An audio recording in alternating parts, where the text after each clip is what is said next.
Assalamu alaikum bandiraɓe musidɓe heeɗiɓe ko docteur Saydou Somo Kanel mi arti kadi humnude aadi hakkude meɗen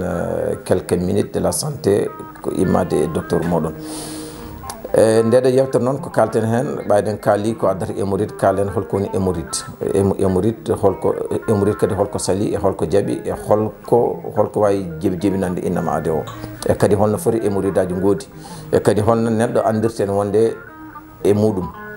Bon joni ko caggal nde keɓɗa ñanden en kaali caggal nde keɓɗa ko colopathie o ko kañum addata e innamade o rafi biyeteɗo mo ganduɗa hoorema ko hémorroïde interne externe foof so tawi noon woodi hande so tawi a ƴeewi banggue médecine aji goɗɗi ɗi aɓe mbiya so neɗɗo wonde hémorroïde yo reeno mburu en maaro en ko nandi hen mbo sikki Afrique najo so rentinama maaro e mburu mbo sikki tan wiya maaro koyo contine e lewru korka hay ɗo ganduɗa hoorema ko wona korka ɗon noon ko heddi hangadine holno mbatta feere ha ceerta e majjum kadi hol danger kadi mo ganduɗa hoorema rafi biyeteɗo ganduɗa hoorema ko hémorroïde o ene jogui par ce que mi haali mi wi on hémorroïde so tawi jaggui neɗɗo ko organe mo ganduɗa hoorema kañum tibbata kañum nokkata ko neɗɗo foti yaade ladde ko adda ɗum ha huno ko woni caggal innamade ko weddo woni neɗɗo o yeehi ladde ɗo joni noon so tawi organe o paani won caɗele ɗe ganduɗa hoorema omo jibinana innamade o to banggueji fof banggue keesi e banggue gogoragu ngu par ce que mi wi on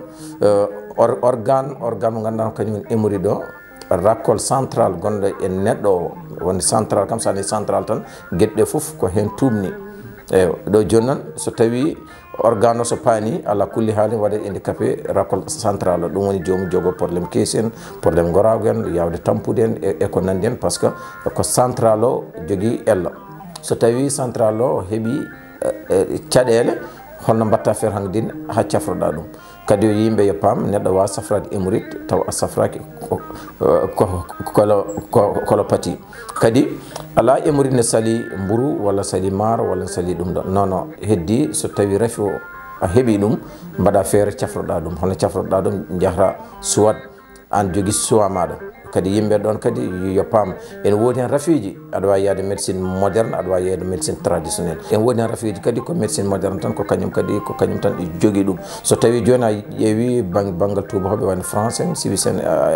Canada en ko nandi hen kamɓe ko kamɓe biyete hémorroïde biyeteɗo externe o kamɓe ɓe keewi ko tajji ɗum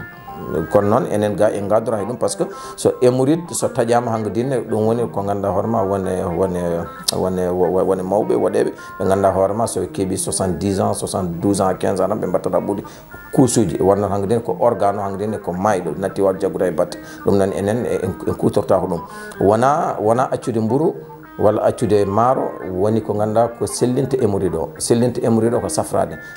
nde holno mbatta feere ha cafroɗa ko lekki colopathie ƴettata fanna balɗe sappo e joyyi ha balɗe nogas itta salte gonɗo e ɓandu ma foof ha laaɓa après à partir là ko organe o hangadine o teeli salte gonnoɗe makko fof immi ha paari joni noon ne woodi traitement goɗɗo mo mbatta entre 45 woni balɗe capannayyi joyyi ha balɗe capanɗe joyyi on kañum lawƴata salte kadi ko gonɗo e hémorroïde o ko kañum waɗata réparé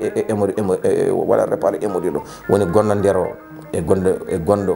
boowal o foof ko on traitement ko woni ganduɗa hoorema ko kañum ittata ɗum ha laaɓa et puis so tawi hémorroïde so immima e neɗɗo tan kala rafi goɗɗo kala rafi goɗɗo gonnoɗo e neɗɗo so tawi rafi o temedere wonno so neɗɗo ala hémorroïde tan so tawi a ƴeewi so kala rafi o so temedere wonno hen capanɗe jeenayyi e joyyi ha capanɗe jeenayyi e jeeɗiɗi immima hen ɗum waɗi noon ko kala mo ganduɗa hoorema tini e ɓandu muɗum ene wonde ganduɗa hoorema ko ene woni hémorroïde cuuɗiɗo e peñjo foof yo wat feere safruño ɗum min calmini on min juurima kadi émission men kadi garo so Allah jaaɓi ma en gaddu soit leggal walla maɗuma rafi goɗɗo yimɓe kadi ƴeewa holno mbaɗa feere ha ganduɗa hoorema certa hen noddirgal amen noon ha joni kono mbimi ni 77 882 51 25 77 882 51 25 walla so tawi ko numéro caggal leydi o ko 00333 44 17 17 70 min calmini on min juurima on.